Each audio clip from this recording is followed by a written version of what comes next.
Welcome to Canterbury Trails, a weekly walk through the faith and culture of our Anglo heritage. O Lord, our Heavenly Father, England is first and foremost for us a home. That which we are. Forth now, fear no darkness. One equal temper of heroic hearts. grant that all our doings may be ordered by thy governance. It's the man who's only thinking about doing a good job or telling the truth who becomes really original. Made weak by time and fate, but strong in will. And then all the host of Rohan burst into song, for the joy of battle was on them. To strive, to seek, to find. Through Jesus Christ our Lord. And not to yield. You have got to be happy in those quiet moments when you remember that you are alive. Amen.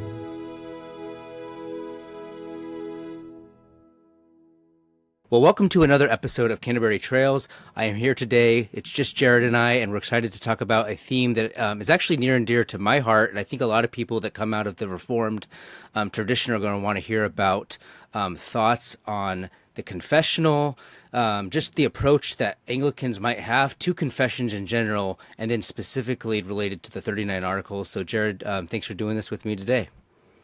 Yeah, absolutely. It's of course it's I said discussion to have. It is. Yeah, I said thank you to you as if you were a guest or something. But yeah, I keep. Yeah. I'm. It's happened before. I'm not. I'm yeah. not the guest, not the co-host. I keep getting pushed out. Exactly. Of the So show, okay. Well, so you have this essay. Not published yet, but it will be, and it's called Toward a Confessional Anglicanism, The Importance of the 39 Articles for Anglican Identity and Unity. There's a lot of things that we can go into that, but maybe just from a bird's eye view, what are you trying to get across? What topics are being discussed here, and why did you want to talk about it today? Yeah, so the issue that I am dealing with primarily in this essay is one of Anglican identity. So Dr. Charles Erlinson at Cranmer Theological House has written a book within the last couple of years entitled Orthodox Anglican Identity, where he addresses the complications within the Anglican communion that stand in the way of having a kind of core identity. And anybody who is in Anglican circles is familiar with the ACNA and the REC or the Anglican Communion broadly around the world, is readily is very knowledgeable, I should say, of the fact that there's not a whole lot of unity in the communion or even in North America. This is why the center of the ACNA is quite weak, actually. So most of the power, if you want to put it that way, the authority in the ACNA is held at the diocesan level. And so you might have dioceses that are extremely conservative, that are more Anglo-Catholic. You might have some that are more Reformed, some that are more charismatic, some that are more liberal, that allow for ordination of women even. And so there's a lot that passes today for Anglicanism, and the ACNA is kind of held together very loosely by what are referred to as the three streams. So the three streams are a kind of high church Anglicanism or an Anglo-Catholicism, an evangelical strain, and a charismatic strain. And so the idea is that we just can walk together and all preserve our differences at the diocesan level. And what I'm trying to get at, the point of my piece, is not so much, that we need to, divide and tear it all apart, but that for any kind of long-term success on this project, we need to cultivate more of an essential Anglican identity that we all share. And my argument in that is to elevate the core of our doctrine, which is summarized in the 39 Articles, to something like a confessional status, which is standard more among Reformed evangelicals, whether it's, the Westminster Confession of Faith for Presbyterians, or the Three Forms of Unity for the Dutch Reformed, or the London Baptist Confession, whatever it might be. But it's not, the article tends to wrestle with this not just as an automatic fix. We just turn the 39 Articles into a confession. It seeks to reconcile the history of Anglicanism, the history of the Articles, how they were developed, that will provide some nuance into how precisely we hold it as a confession. But nonetheless, we need to recover the doctrine of the 39 Articles as a kind of basis of unity to preserve Anglican identity going into the future, rather than just calling on the history of the church broadly, tradition broadly, all of these different formularies broadly, or just the prayer book. That's another one. There are some Anglicans today that think what makes Anglicanism is just using a prayer book. The problem there is that prayer books are very different. Are you using the 1979 prayer book? Or are you using the 1662 or the 1928 prayer book? The theology in those prayer books, depending on which one you use, can be very different from each other. The liturgies can be very different.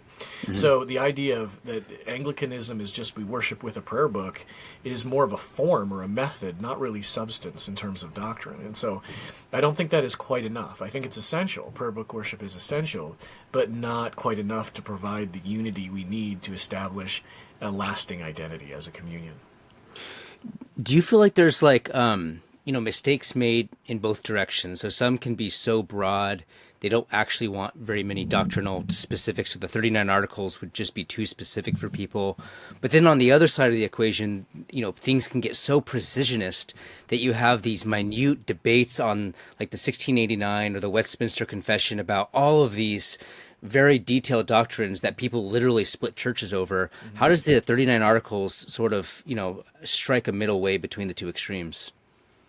Yeah, that's a great question. It's one of the aspects of Anglicanism that first drew me to it. So I was originally a Baptist, came out of a independent, fundamental kind of Baptist evangelical background, and then for a while I identified as a Presbyterian. I went to a Dutch Reformed church, was a member of a Dutch Reformed church, so I was very much in that world. But one of the things, among many, that drew me to Anglicanism was I loved the wording of the 39 Articles, which was not so precise that would cause you to divide, I would say, unnecessarily. So, for example, the Westminster Confession of Faith is a later document. The 39 Articles are first accepted as the official standard for the Church of England in 1571. They had been written about a decade or so before. There were different versions. There was a 42 Articles, and then there was the 39 that became the official standard. And then you have Westminster, which comes later, 1640, in the 1640s era, about 1646, I want to say. So it was later in the Reformation, and they wanted to be more precise within the Church of England and make the Church of England much more kind of Puritanish, I guess you would say. And so a lot more is spelled out in the Westminster Confession of Faith than in the 39 Articles, just precisely exactly how predestination works, right down to what does each commandment require of you. So, for example, the fourth commandment, it's very specific on what you can and cannot do on the Sabbath day. So there's a lot more specificity in all of its aspects there in the confession. And so I used to think, well, that makes it superior. The more specific you can be, the more spelled out your doctrinal system is, the better. What I came to see is that there are ways in which Scripture can be interpreted other ways, that in failing to conform to the Westminster standards is not the opposite of conforming to the Westminster standards, or say even the Heidelberg Catechism or the Belgic Confession or any of the London Baptist, is not heresy. That there is the history of the Church. Theologically, orthodoxy is a broader category than just these the confessional precision that you get in these documents. And while these documents can be helpful, I don't necessarily reject them. I appreciated the allowance for some disagreement.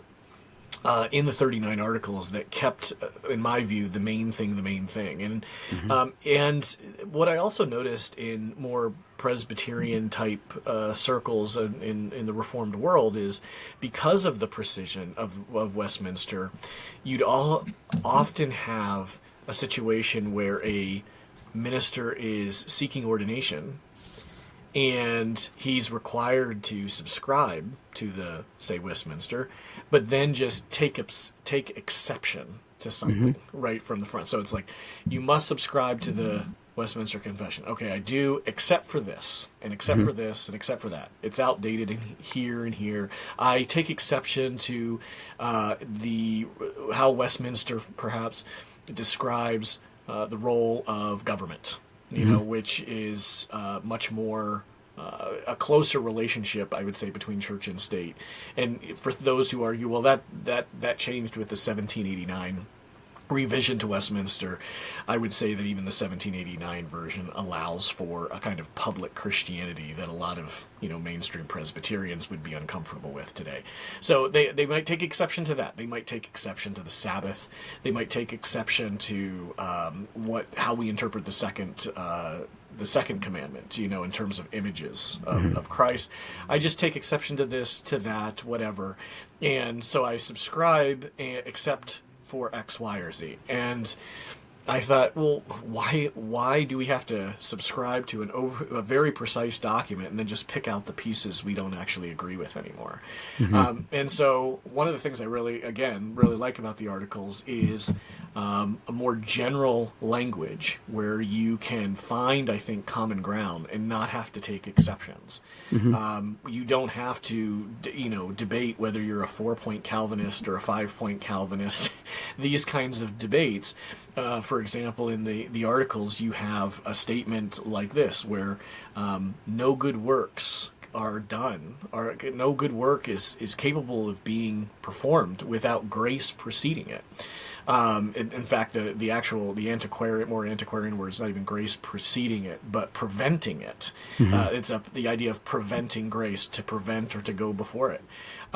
So you have an Augustinian language framework to the articles, and you have a Lutheran. We had a podcast episode on that, the Lutheran influence. So we have these broad categories of what we call sovereign grace, grace preceding works, grace preceding faith, all of these things that are thoroughly Protestant without having to spell out, where exactly, how much of a Calvinist you are. I'm a 4.5 point. I used to be involved in these kind of debates where people would actually state things like that. I'm a 4.5 pointer, a Calvinist, you know, and that's fine if you are. It's just it's not required that you be, you know, a supralapsarian or an intralapsarian or get into those weeds in order to have broad fellowship and to be part of a communion that is as large as Anglicanism, that is worldwide. And so I really appreciated that. So when we are talking about the 39 articles as a confession, the point is not to put everything in a nice, neat little Presbyterian box. It is rather to provide some guardrails that are fairly wide, actually, but allow for an identity where we can work together and not be holding positions that are outside of historic Anglicanism. So that's where the value in it, as I see it. Yeah, it's funny because I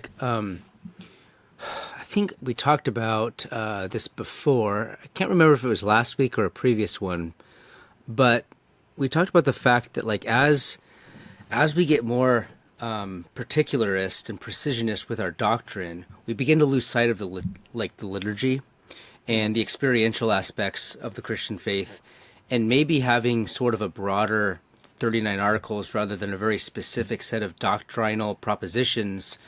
You begin to appreciate the balance that Anglicanism has played in the holistic understanding of Christianity. as not just a series of beliefs, but also just a way of being, a way of doing things, a way of being the church. And so maybe some of the precisionism can distract from that. Do you think that there's a relationship between strict precisionism and maybe the loss of liturgy in the West? Yeah, and it's interesting that you put it that way. I'll give you an example I think a lot of our listeners might relate to.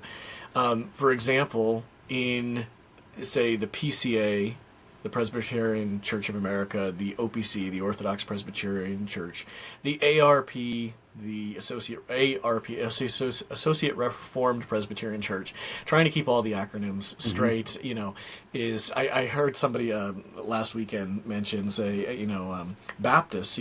Somebody who was a Baptist said, I'm used to Baptist all being independent, but he's like, they're nothing compared to all the little all the little acronyms, for all the Presbyterian denominations out there. But yeah, so take Presbyterians across a wide swath of what would be largely categorized as confessional conservative Presbyterianism. And if you might walk into one Presbyterian church, and maybe it's very higher church, it's very liturgical. You can see that in various places in the PCA. Some of them are you might be identified with more like Peter Lightheart, Federal Vision, more high church Presbyterianism. Mm-hmm. Some might be very low plain church Presbyterianism, and some might be very contemporary Presbyterianism. So if you look up a Presbyterian church, say, I want to go to a Presbyterian church, they might have a big stage with a band and bright lights, very contemporary. They might wear robes and have a lot of liturgy, and it looks like an Anglican church. They might have, suit and tie, and just be very conservative in that way. They wear not the traditionalist garb or liturgy, but not contemporary either. Just, very suit and tie kind of, pastor preaches for, a long sermon and very little liturgy. You don't really know what you're getting, yet these are the same people who all hold to a quote-unquote regulative principle of worship, right? And have a confessional standard that is much more precise. And what's also interesting when I first got into Anglicanism is though there was no regulative principle of worship, I could visit various Anglican churches and get the same service. I had, my wife was visiting one time a Lutheran church because she was back in her hometown, and she went to a Lutheran church for a service, and she was like, it's just normal. It's almost the same as the Anglican liturgy. Nothing felt out of place, and yet these are not even in the same denomination, the same tradition, don't even have the same standards.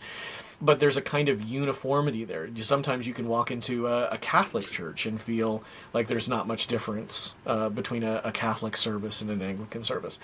So there is differences if you really listen, to what is being said, especially during the communion service, the prayers that are prayed. The theology does become apparent. But for the casual observer, there's a lot in the practice and in the liturgy that is similar. And this goes to your point that there's other forms of unity out there. And I think in the Reformed world, the unity that is most focused on is confessional unity. We need to agree on all of these exact points of doctrine and how they're spelled out, and how does the covenant of grace relate to the covenant of works, and is this part of the covenant of grace or works, or all of these very minute particulars are seen as what's most important, and they are important. I'm not trying to say there's throw all this theology out or dogma out the window. I'm not suggesting that at all. But to your point, and something that we have emphasized on the show, part of the Christian faith, it's not just your statements, your confessions, but your habits, your routines, your methods, how you live your life, the repeated practices in worship, both in congregational worship on a Sunday, but also morning and evening prayer at home, the seasons, the feasts, the fasts.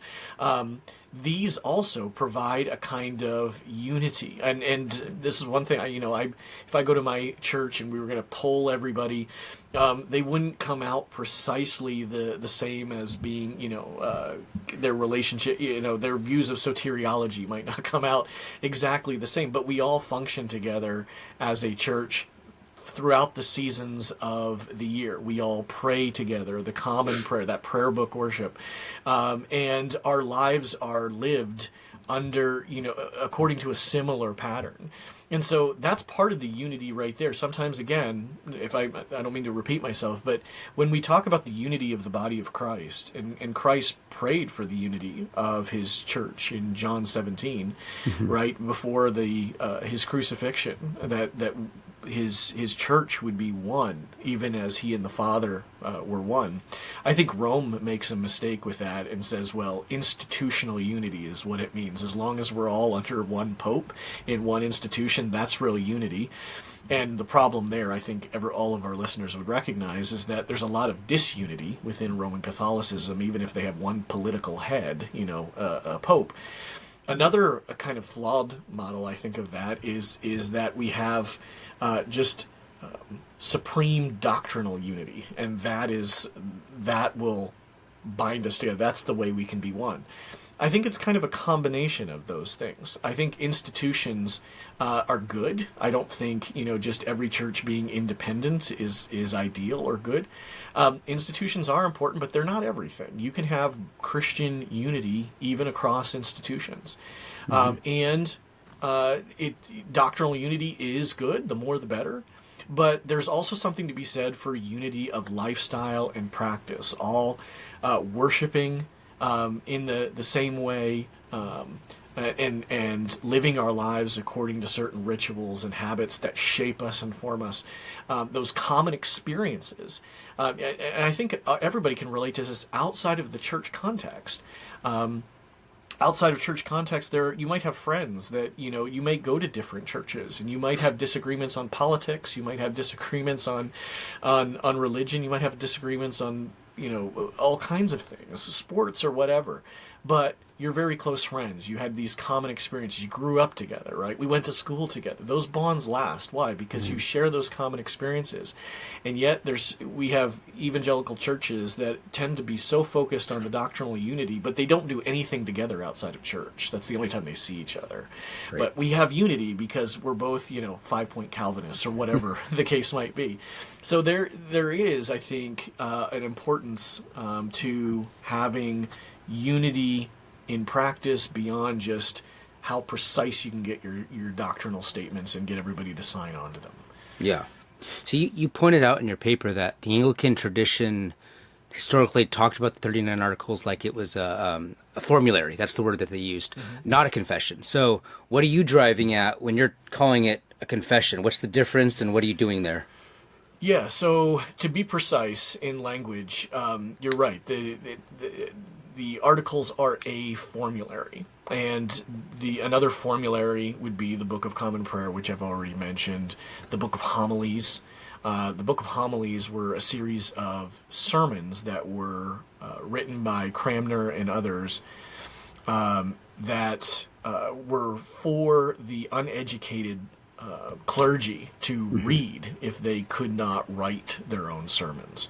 So during the time of the English Reformation, the English clergy was really not in great shape. Not all the clergy was, literate, and could not necessarily write, were not well studied. And so the homilies were written as a series of sermons that you could preach, pre-written sermons that would cover all the kind of doctrinal basics of the faith, and they serve in some sense as a kind of commentary on the articles. You can read them that way. If you can take some of the language in the articles and say, okay, well, what do they mean by this phrase?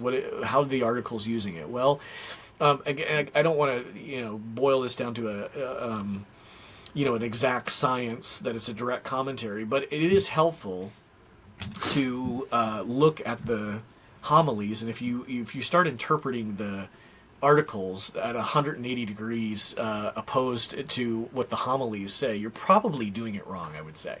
So the homilies function in there as a formulary, as an authority that come out during the English Reformation, as well as the ordinal. So those are formularies, and they were and do and should work together. When you are looking at the 39 articles, you should interpret them in line with the theology of the prayer book, and not, they shouldn't be reading them against each other, away from each other, but towards each other. That's and the same with the homilies and how they work with the prayer book and with the articles. They should all be read toward each other.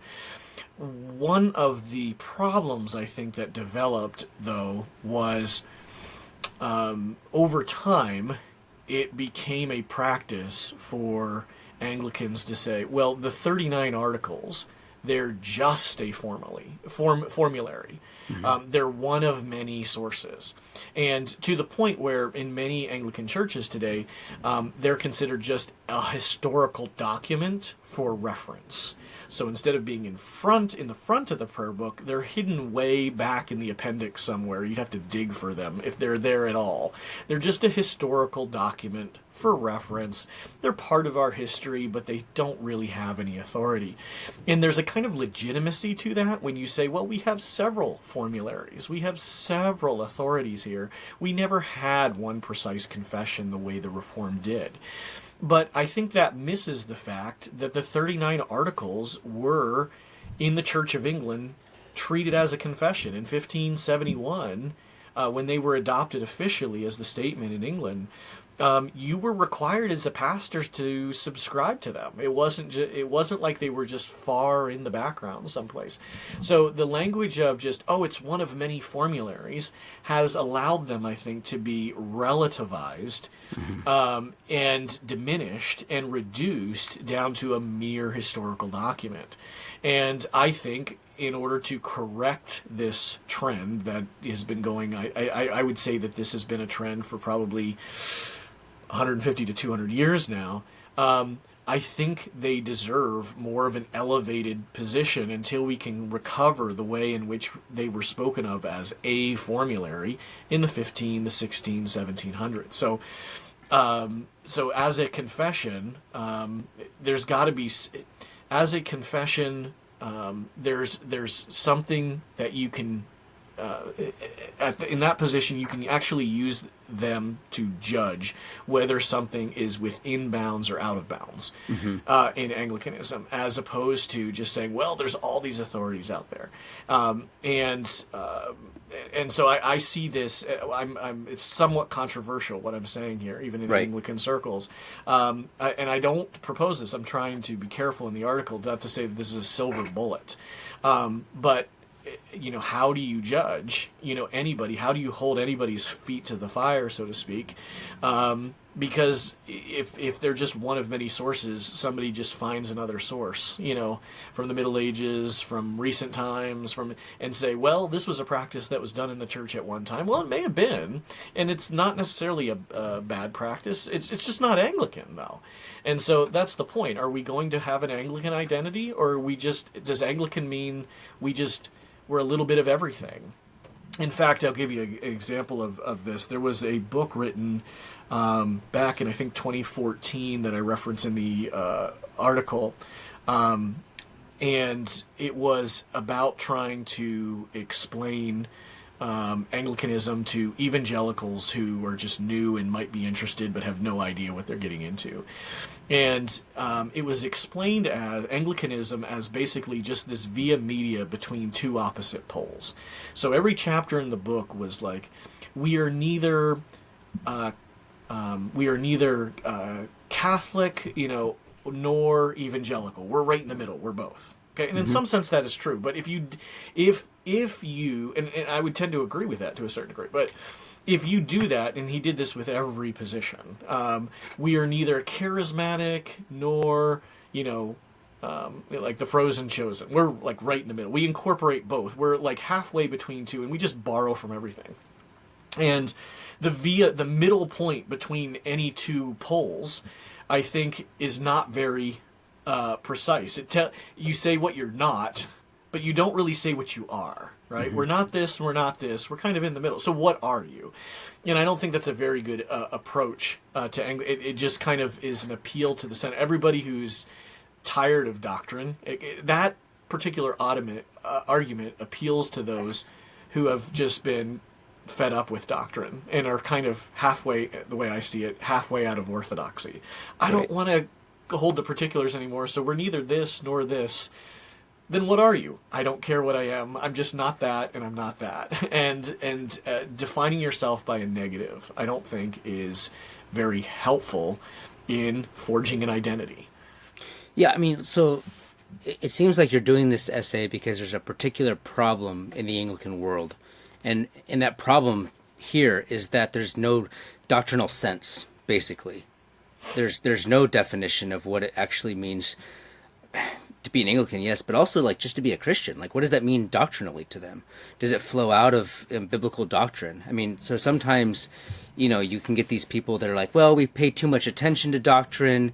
And you and I have talked about the dangers of being super precise, but it seems like they don't want to nail anything down at all. And they're always a constant, jello that cannot be nailed down on any doctrinal issue. And that can lead basically to the liberalism that we're seeing now. I mean, would you say that's right?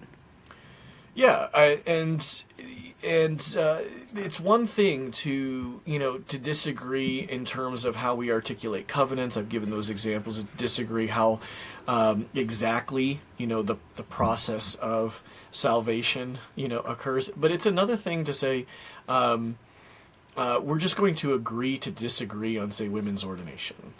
There's a lot that rides on that, and or we're just going to agree to disagree on what our form of government. I mean, just imagine any other denomination. In Baptist circles, you have a congregationalist form of government. In Presbyterian circles, you have presbytery. In Episcopalian/Anglican circles, there are people that say, well, there's no necessarily a need for bishops in Anglicanism. And there are people, that's a real example, there are people that are really questioning whether bishops are essential to Anglicanism. Mm-hmm. Well, I would hold that bishops are not necessarily essential to be a legitimate church. I tend to think bishops, rule by bishops is the best, the most ideal, the fullness of the church. But I'm not excommunicating people that do not have rule by bishops. But it is essential for Anglicanism. Otherwise, again, why be Anglican? If bishops aren't essential, prayer book's not essential, your theology is not essential, liturgy is not essential, none of this is essential, then why be Anglican? So in trying to be all things to all people, you don't really make a good apologetic for people to come join you. It's kind of similar to the argument in the worship wars, of the last couple of decades.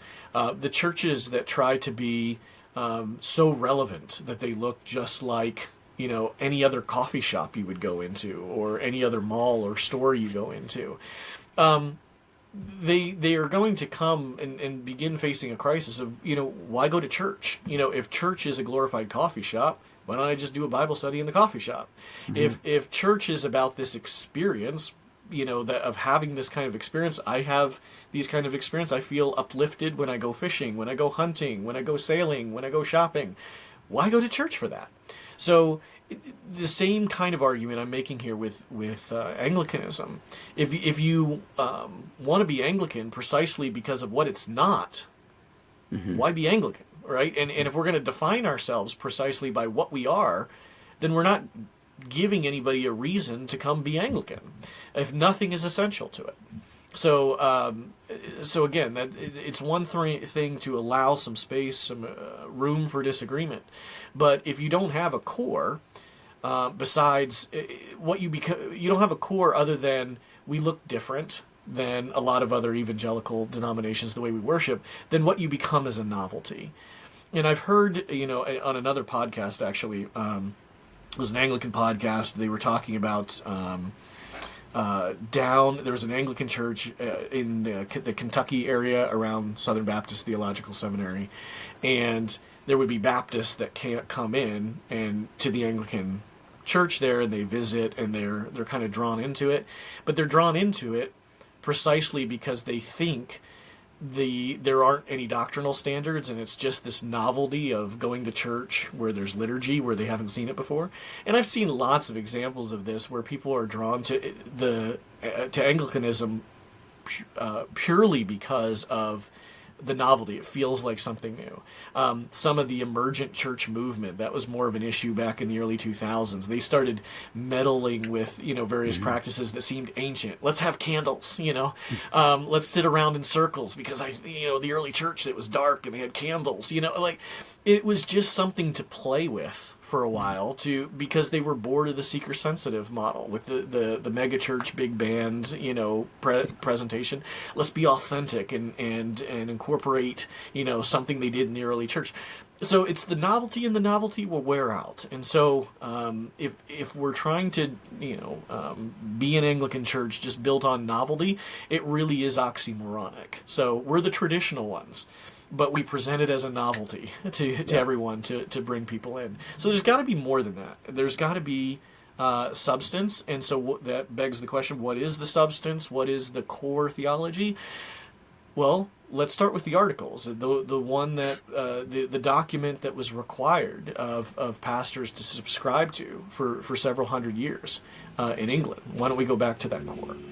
Yeah, I have one more. I know you wanted to make an analogy to constitutionalism, but I've got one more quick question on that specifically. Talk about the Catholicity of the 39 Articles. I mean, a lot of people that may, they may hate the precisionism, and they think that the 39 Articles maybe is innovative, or it's just like making stuff up. But so much of the 39 Articles is very much drenched in the historic Western Catholic tradition, not only just because it's drenched in the Bible, but also because it was engaging with actual debates that were happening. Mm-hmm. Can you just touch on that topic real quick? Sure. And this is really the key part of my argument in the article. First, I would suggest that for a communion, for a denomination that is frayed and lacking an identity, the 39 Articles are an ideal standard to adopt as a confession. For a communion like ours, it wouldn't even be a good idea, I would say, to adopt something like Westminster, or even like the Belgic Confession, which, even though the Belgic Confession I would say is better, it's still a little more precise. I think the Articles are ideal because the problems that they sought to solve in history are similar to the problems we face today. So, for example, unlike, say, the Lutherans or the Calvinists or the Baptists or any other Reformational movement in Europe, the English Reformation was the movement of a national church. It was a national church movement from the beginning with Henry VIII. So it wasn't a breakaway movement within England. It was the entire country of England pulling away from Rome as a separate jurisdiction from Rome, and basically reducing the Pope to the Bishop of Rome, saying, we've got a bishop here in Canterbury, you have a bishop in Rome, we're moving out as a nation. In order to keep a nation like that together, you've got to allow for some disagreements. Otherwise you're going to split your movement into 1,000 pieces. Mm-hmm. So the temperament of Anglicanism is by nature somewhat accommodating, because Anglicanism or the English Reformation was a national Reformation anyway, and it was mild, so it had to allow for those disagreements. And there's a couple of different instances in the history of the Church of England that also lend credibility to this. So if you fast forward, I mentioned Elizabeth, I think already, in 1571, when the Anglican Articles of 39 Articles were adopted as the official standard of England, and it was right in a time where Elizabeth had just been excommunicated officially by the Pope. And what that meant was, if you were a monarch outside the church, then you weren't a legitimate monarch, and your people could come after you and try to assassinate you. It's dangerous, a precarious position to be in if you are a monarch. And Elizabeth indeed did survive several assassination attempts throughout her reign. And so what she was trying to do there is, in adopting formally the 39 Articles, is say, I'm not just a rogue monarch out there doing my own thing. We have a church with a confession, and here's what we believe, and all of our ministers subscribe to this. Mm-hmm. And some might look at that scenario. I go into more detail about this in the article, but some might look at that situation and say, "Ooh, that sounds too political." It seems like she adopted those for political reasons, and that somehow taints it. Yeah, taints it. Yeah, it's if you're making compromises based on political necessity, then you are you don't have a pure theology based solely on Scripture. Well, it's so funny. Sorry, just like this, we should talk more about this in the future. Just like a political theology, because we live in a very anti-political age. That if something's done with reference to political problems, it's somehow bad. Like it's just like that. You just can't. It's biased or it's evil. It's tainted by earthly things, right? Right. Anyway, sorry. Go ahead. Yeah, and I would respond to that by saying, one, this is what makes the 39 Articles one of the better documents to subscribe to, because it was born out of a environment where compromise was needed. Yeah. Number one.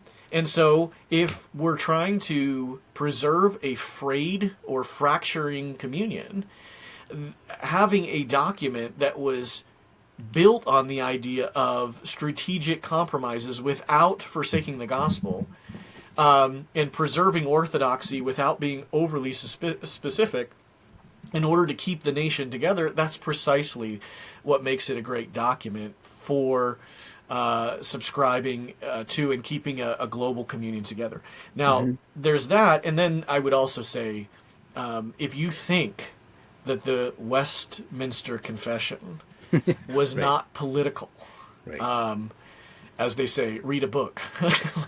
There is just as much in terms of politics going on in the phrasing of the statements in the Westminster Confession, and not only that, there are various axes to grind as well. So sometimes your overly precisionist confessions are that way because they arrive there trying to be so precise to the Bible, but to kick certain people out and make sure certain people couldn't be included.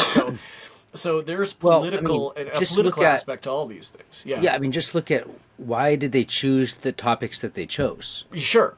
In the Westminster. I mean, that's a politicized selection, right? Right. And or even how they order. Why are certain issues addressed first? Why are other issues moved to the end? So you see this in 1571. You see this after the interregnum with Cromwell, when Charles II is restored to the throne.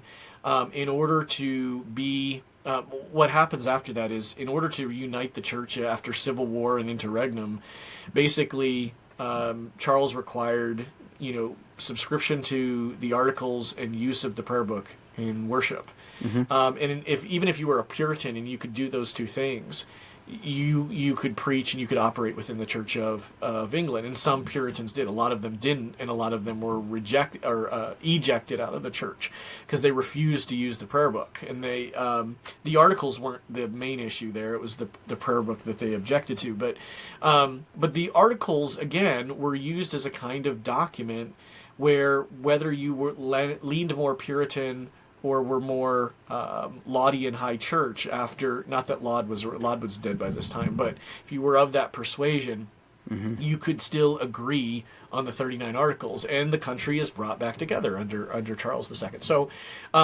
we see several instances of this where the 39 Articles keep a country together, and I would argue, as I've just said, that this precisely is precisely what makes them an ideal document around which we really can find unity and an identity.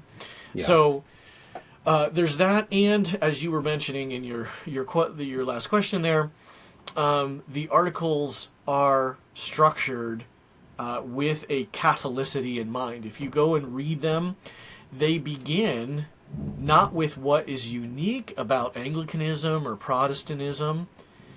They begin with the things that all Christians hold in common, which is a doctrine of God. Mm-hmm. And I love the phrase that is used in that first article. It actually addresses some of the issues that the evangelical church is dealing with today in terms of the ESS, the eternal subordination of the Son controversy.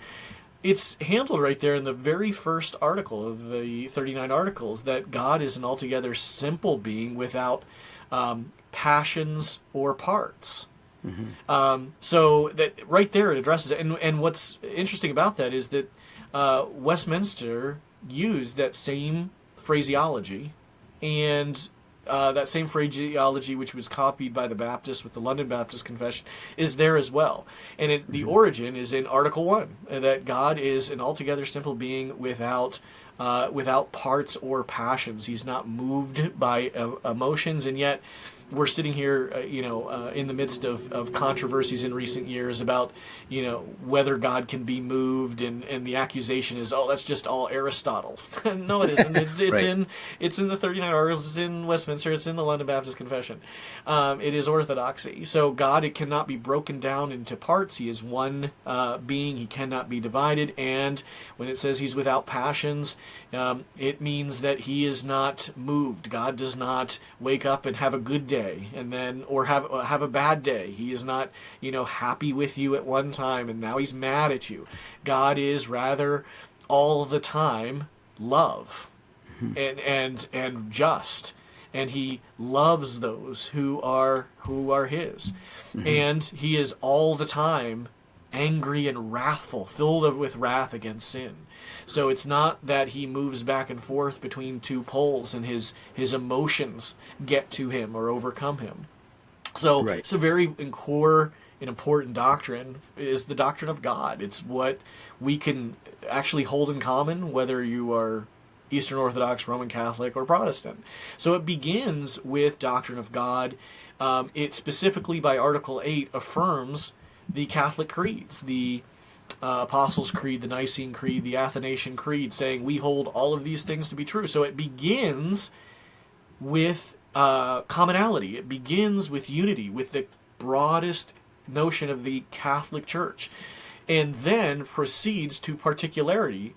By the end of the articles, I think it's Article 38, there's an article there on private property that says property is not to be held in common, that the Christianity, in other words, does not require you to give up property and hold it all in common, as do the Anabaptists teach, he says, or they say, but that it is privately controlled, that there are owners of property. You don't have to give up all your property, but you should be generous with it.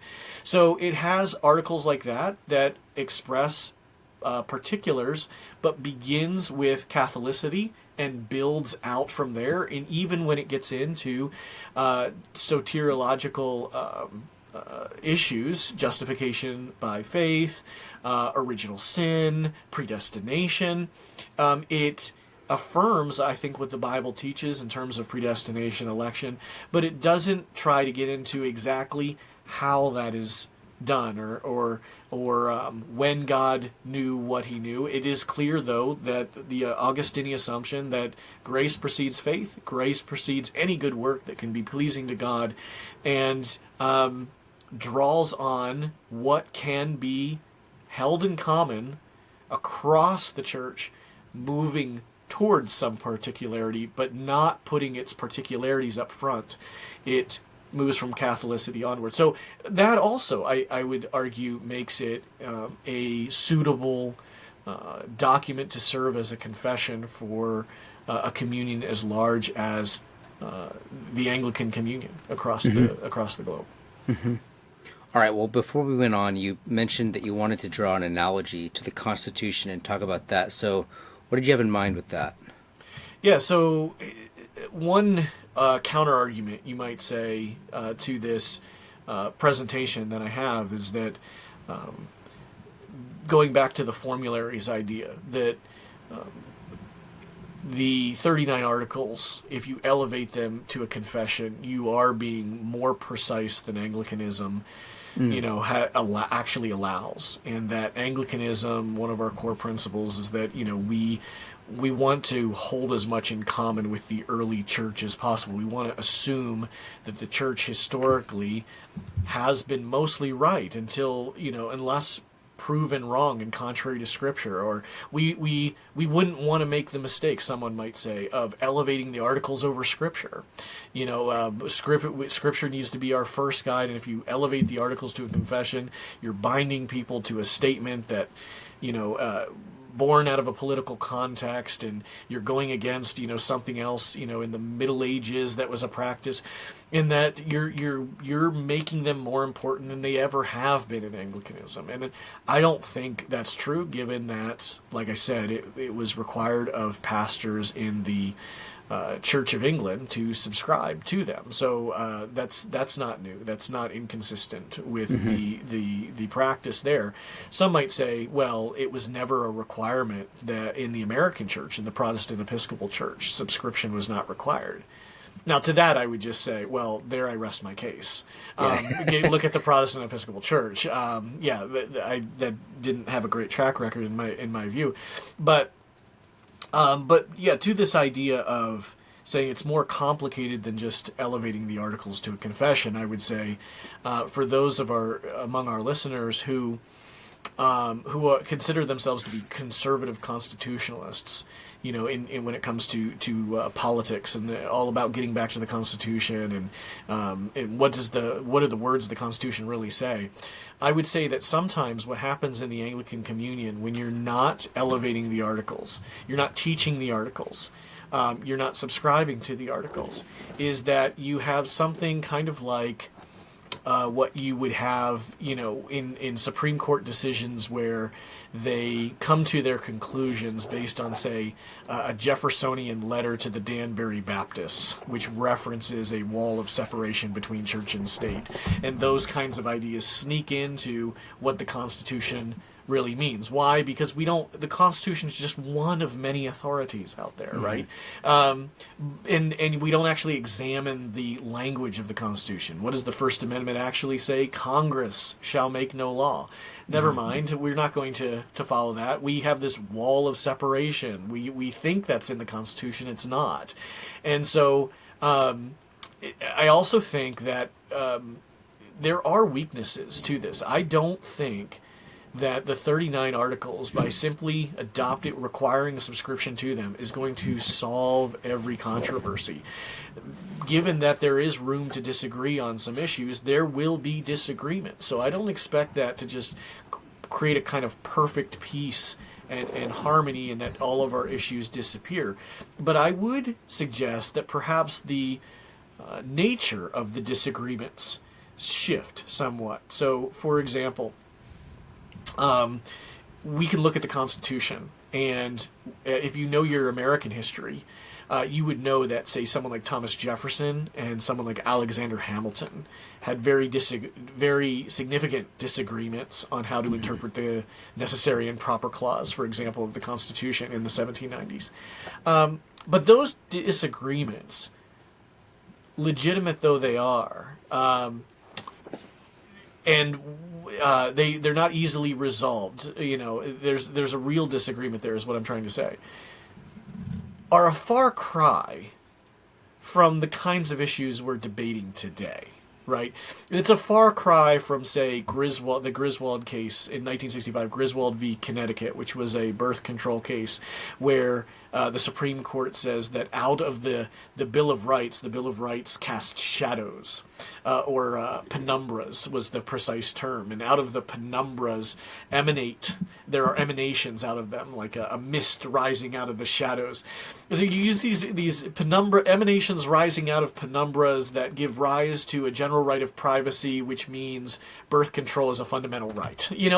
That's a far cry from what's the extent of the necessary and proper clause in regard to whether we can have a national bank or roads built? I mean, that's a different ball game. There's a friend of mine who used in illustration, in a different context that I'll never forget it.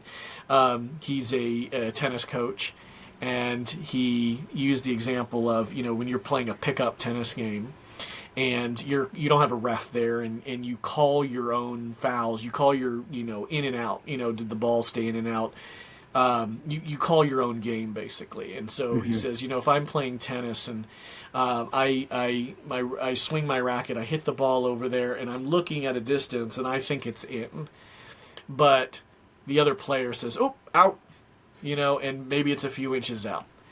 You say, okay, I thought it was in, but all right, you call. It's your call. All right, and we continue to play. In the next round, you swing the racket again, and it's 5 feet outside the line. And they go, or I'm sorry, it's 5 feet, inside the line. Yeah. And they go, out. Then what do you say? You say, okay. You turn your head, you smile, and go, okay, all right. We're playing a different game here. So we're not being honest. This is what I, when it was in a couple inches, I thought it was an inch or two inside the line. You called it out. Okay, there's room for disagreement here. But right, the difference between somebody who's way off and yet still saying it's out of bounds. Yeah. That's a different game. And so this is what we're dealing with within Anglicanism today. When we're not talking about what your dress should be, or when you should change the colors, or whether you can have candles on the table, or we're not debating some language, the use of words before during the consecration of the elements in communion. We're not debating that. Whether you can say the Agnus Dei before the communion elements are served or after. We're talking about BLM. We're talking about whether you can, allow for homosexuality. We're talking about whether women can serve the Eucharist and preach. We're talking about whether you can support the liberal policies of, the recent administrations, whether wokeness is legitimate. We're talking about a different game here. Whether, we can incorporate contemporary worship into our liturgy. Whether we can incorporate, charismatics into our liturgy. This is, and again, I'm not trying to just bash there are good charismatics out there. For those of you who might lean charismatic, this is not an attack, but the idea that the 39 articles might be too precise or might not solve all the problems, or there might still be some disagreements, I grant that point. There still will be. But the kinds of disagreements, I would suggest, will change. They will be narrowed down instead of having everything across the board on the table.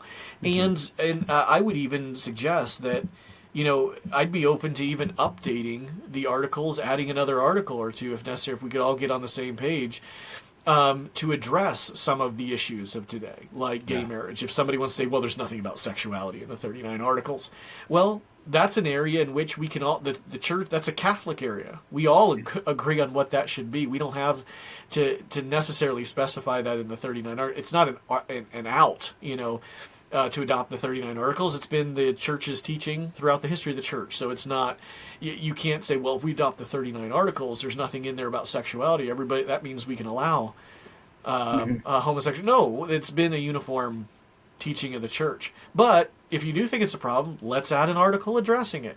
I'm for that. So again, it's not going to solve every problem, but just like being a constitutionalist is not going to mean that everybody in America is going to agree exactly how every case should be decided. That's never been true. Going back to the founding, there was disagreements of whether the cases were decided wrongly or rightly. But I would suggest to you that if you know anything about constitutional law, you know anything about American history, the kinds of cases that are being decided in, say, the 1790s or the 1830s or the 1870s or the 1910s are significantly different than the kinds of issues and cases that are being decided in the 1950s and the 1960s under the Warren Court and ever since. So, again, there will be disagreement. It's not a silver bullet, but the nature of the disagreements, I think, will change and give us a core identity, something around which we can rally, much like we used to have in America as being Americans. There were common principles of what that meant, and that has been lost. There were disagreements then, but there was a broader commonality. Today, we're risking within the Anglican communion having disagreements that are so broad that they void any kind of common identity. Yeah.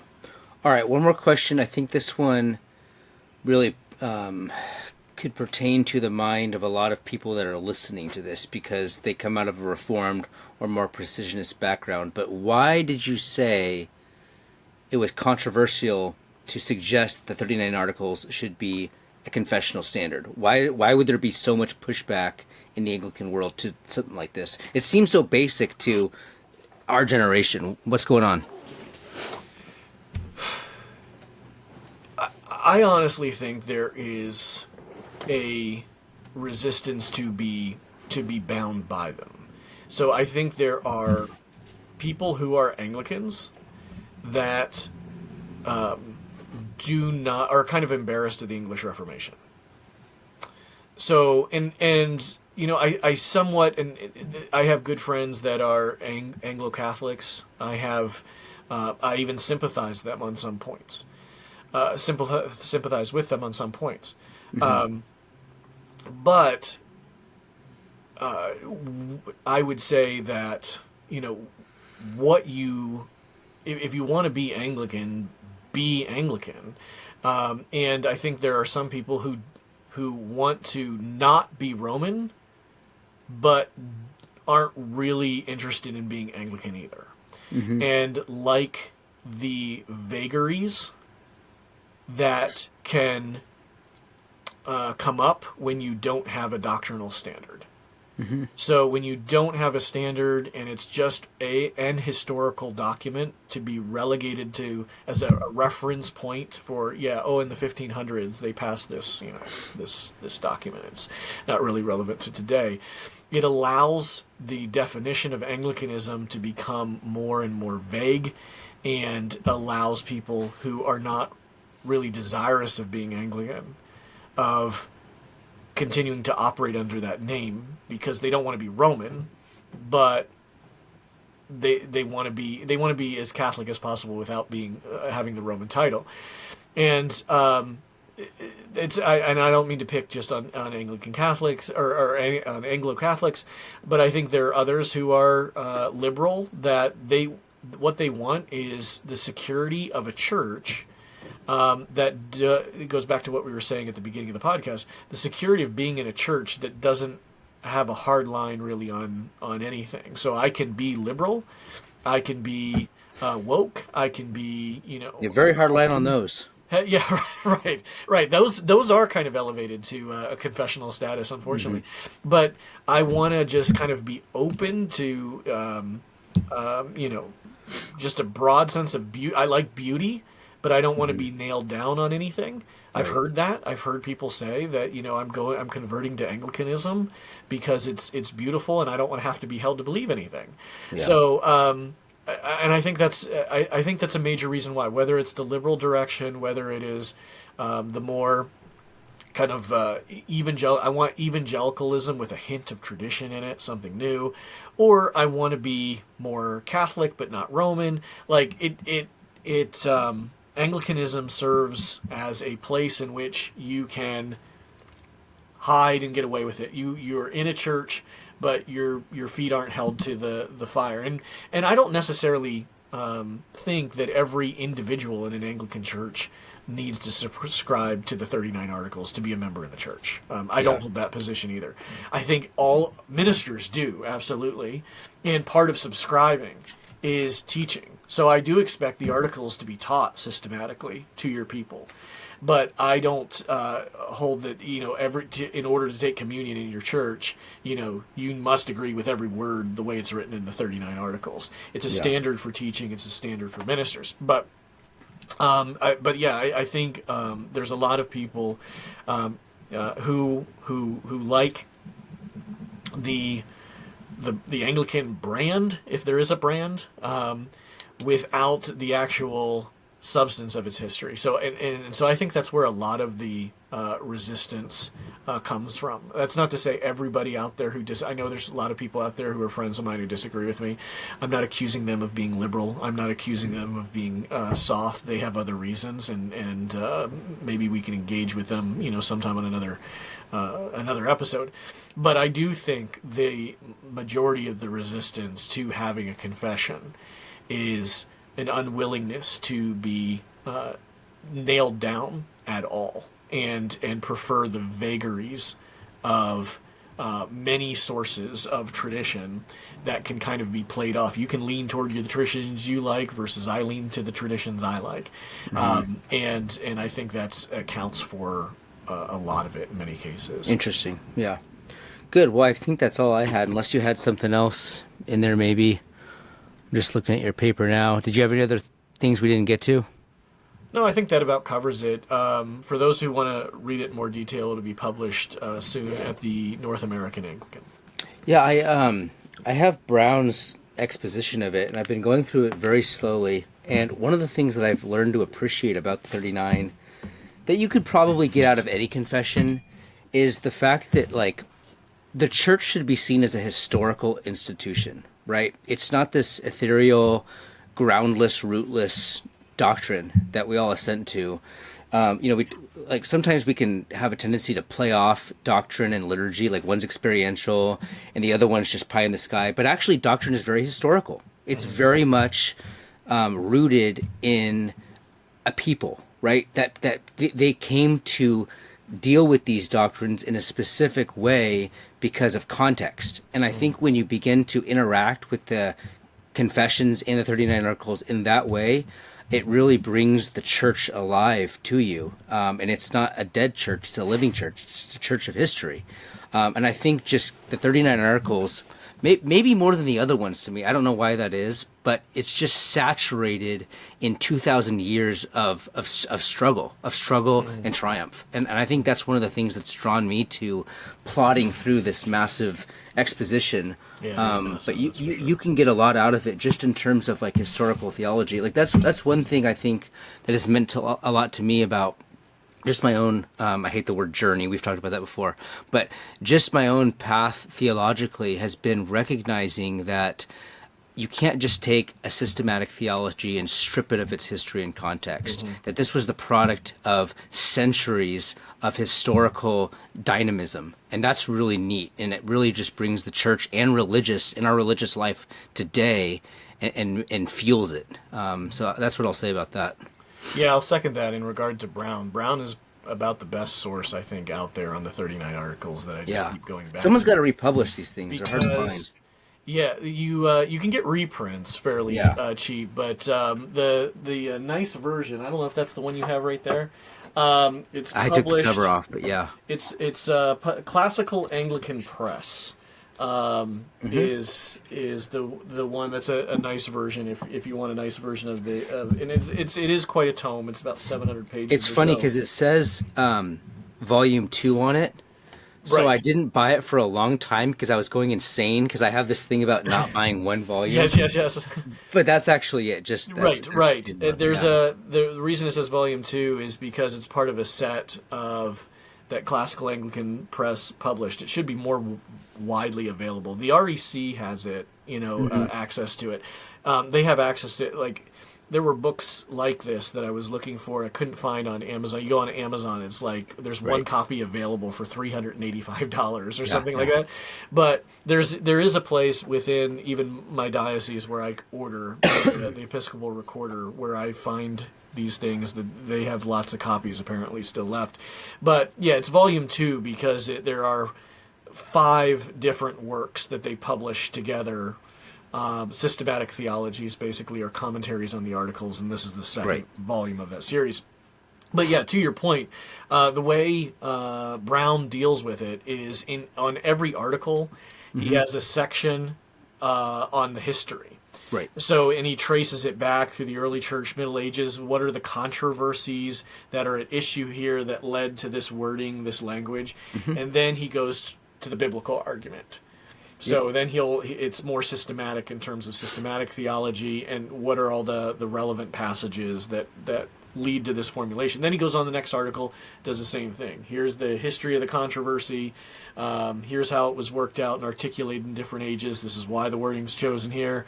Then back to here's the scriptural argument. So it deals with both. I did appreciate that as well. Not just you're not supposed to say you don't want the Bible alone, but recognizing that these issues, the language is born out of conversations that were taking place in the early church and throughout the Middle Ages, and even on the eve of the writing of the articles. Who was saying what? It was really interesting to learn that in different ways. Where I remember on one article he was talking about the controversy between Dominicans and Franciscans on a particular issue, and even at Trent there were differences of opinion in terms of how they understood grace, and there wasn't just one opinion necessarily either. There were degradations of opinion, and where the Church of England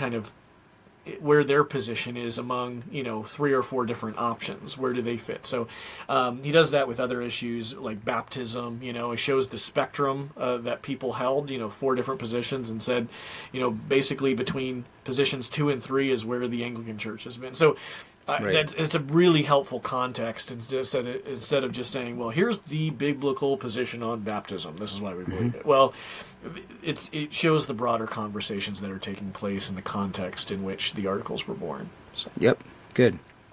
That's all I have, Jared. Unless you got more. Nope, that's all I've got for today. So. All right. Well, thank you everybody for listening. Like and subscribe on YouTube and other platforms, and have a great week, and we'll see you in another week. Thank you for joining us this week on Canterbury Trails. If you like what you hear, we'd appreciate your support by liking, sharing, and subscribing on whatever platform you're hearing us. Stay tuned for more weekly episodes, and we'll see you next time on the Canterbury Trails.